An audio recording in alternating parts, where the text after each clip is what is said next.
Periodicamente, os brasileiros afirmam que vivemos numa democracia, depois de concluída uma fase de autoritarismo. Por democracia, entendem a existência de eleições, de partidos políticos e da divisão republicana dos três poderes, além da liberdade de pensamento e de expressão.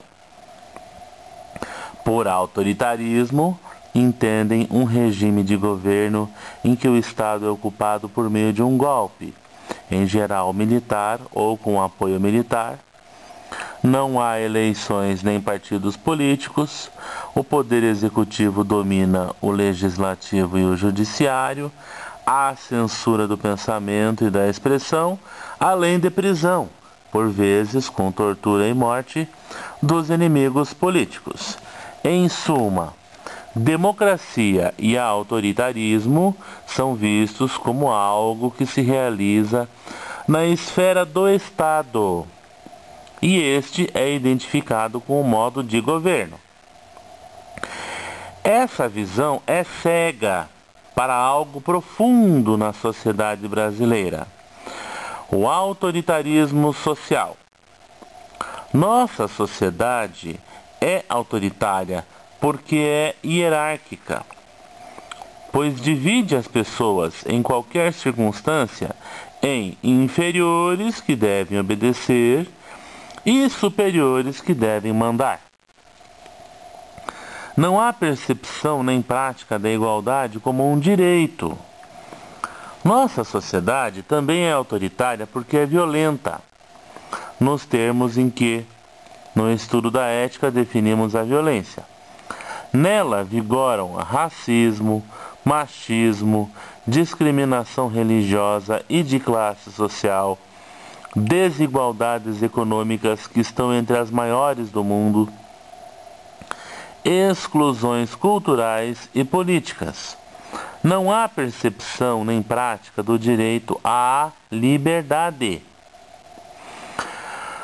O autoritarismo social e as desigualdades econômicas fazem com que a sociedade brasileira esteja polarizada entre as carências das camadas populares e os interesses das classes abastadas e dominantes, sem conseguir ultrapassar carências e interesses e alcançar a esfera dos direitos.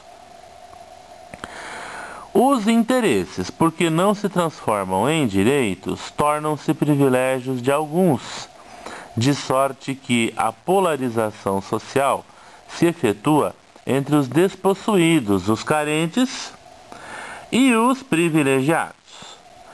Estes, porque são portadores dos conhecimentos técnicos e científicos, são os competentes, cabendo-lhes a direção da sociedade. Como vimos, uma carência é sempre específica, sem conseguir generalizar-se no interesse comum, nem universalizar-se num direito.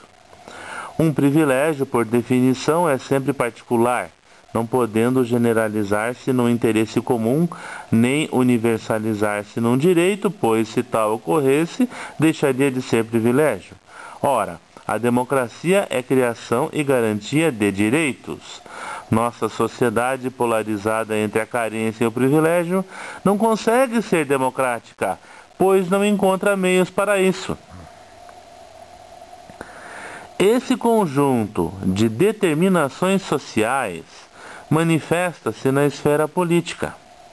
Em lugar de democracia, temos instituições vindas dela, mas que operam de modo autoritário. Assim, por exemplo, os partidos políticos costumam ser de três tipos. Primeiro, os clientelistas, que mantêm relações de favor com seus eleitores. Segundo, os vanguardistas, que substituem seus eleitores pela vontade dos dirigentes partidários. E terceiro, os populistas, que tratam seus eleitores como um pai de família. O déspotes trata seus filhos menores. favor, substituição e paternalismo evidenciam que a prática da participação política por meio de representantes, ou seja, eleitos, não consegue se realizar no Brasil. Os representantes, em lugar de cumprir o mandato que lhes foi dado pelos representados, que são os eleitores, surgem como chefes, mandantes, detentores de favores e poderes, submetendo os representados, transformando-os em clientes que recebem favores dos mandantes. A indústria política, entre aspas, isto é, a criação da imagem dos políticos pelos meios de comunicação de massa para a venda do político aos eleitores consumidores, ou seja, os votantes, aliada à estrutura social do país, alimenta um imaginário político autoritário. As lideranças políticas são sempre imaginadas como chefes salvadores da nação, verdadeiros messias escolhidos por Deus e referendados pelo voto dos eleitores.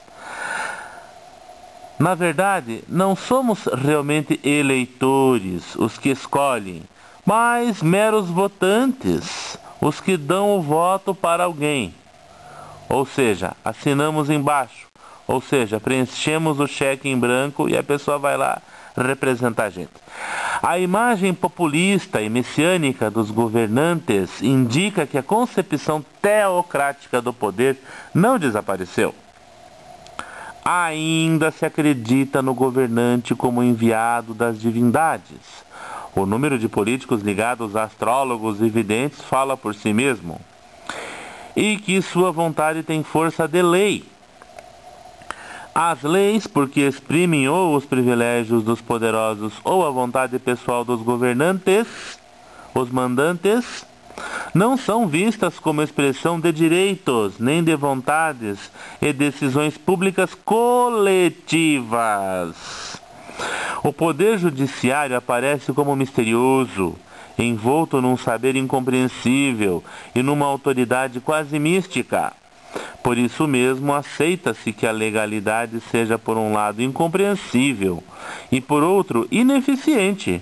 A impunidade não reina livre e solta, e que a única relação possível com ela seja a da transgressão, o famoso jeitinho. Como se observa, a democracia no Brasil ainda está por ser inventada. Marilena Chauí, dificuldades para a democracia no Brasil.